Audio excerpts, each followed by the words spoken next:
I'm never ordering DoorDash again. My DoorDash had yet to arrive.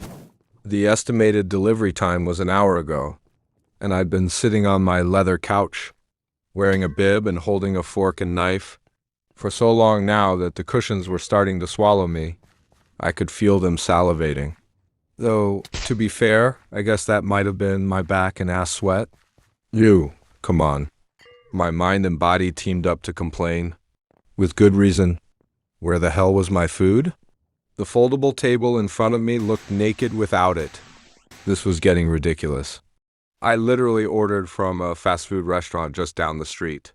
By now, I was almost certain the driver stole my order, as he didn't message or call about any delays.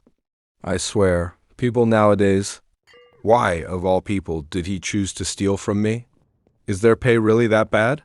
Is my luck really that bad? God damn. This is why I can't trust anyone to do anything. Fuck DoorDash. Fuck the partial refund in credits they'll surely give me. Fuck the driver. Fuck the fast food restaurant that was clumsy enough to give my order to a thief. Fuck everything. Fuck this TV too. There wasn't any point in watching it without food to keep me entertained, so I turned it off. The living room was dead silent now, which only reminded me of my tinnitus. That continuous high-pitched quiet alarm. I always expected to eventually run out of breath or battery charge, but it never did. It just kept ringing, and all I could do was sigh and carry on. Sigh, guess I gotta pick my own damn order up. I pushed myself up from the leather couch. My butt print practically glowed from the heat. It missed me already. And already not even one step and I started sweating. My shirt went from light gray to dark gray. My skin glistened under the living room's boob-shaped ceiling light. Sweat trickled off my body and onto the stained, soggy carpet below. I was almost tempted to shower from the uncomfortableness. And after sniffing my armpits, I noticed an unpleasant body odor.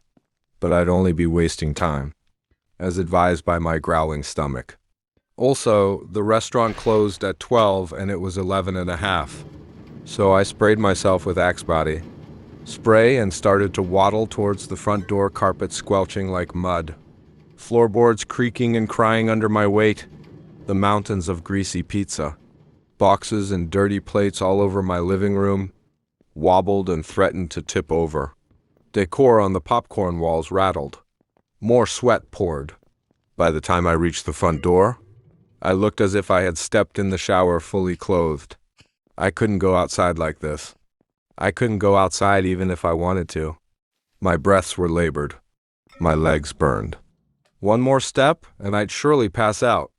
But just as I was about to call it quits, I heard a knock at the door. Thank God! I was so excited I flung the door open, only for it to smack into a stack of empty pizza boxes. The stack tipped over and crashed into a neighboring stack, and that neighboring stack crashed into its neighbor, and so on like dominoes. Boxes crunched. Dirty dishes shattered.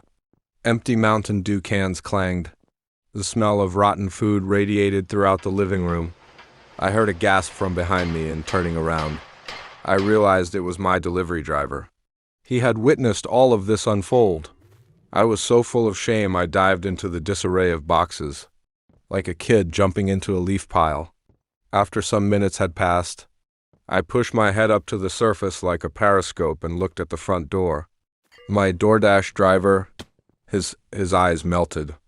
They oozed down his cheeks like eggs, sizzling and smoking. His grip around my bagged food loosened and the bag hit the porch alongside his phone. I didn't know what to do. Some dude literally died on my porch. After pacing around, biting my nails, and sweating some more, I decided the best course of action would be to confirm the order as delivered and hide his body. I doubted people would search for him. No one cared about DoorDashers anyway. I hid his car in my garage, hid his body under my floorboards, and hid the smell of rot with Axe. I guess the DoorDash gods were on my side because I got away with it. Some nights, however, when I go to place an order, I hear muffled cries and see pizza boxes fall over by themselves. Sometimes, the wind whispers in my ear and tells me to Leave tips if I want the food to arrive faster, and to select the leave at my door. Option instead of the hand to me. Option if I didn't want DoorDashers to see my landfill of a room. The hairs on my neck stand just thinking about those moments. I'm never ordering DoorDash again. I think I'll stick with Uber Eats.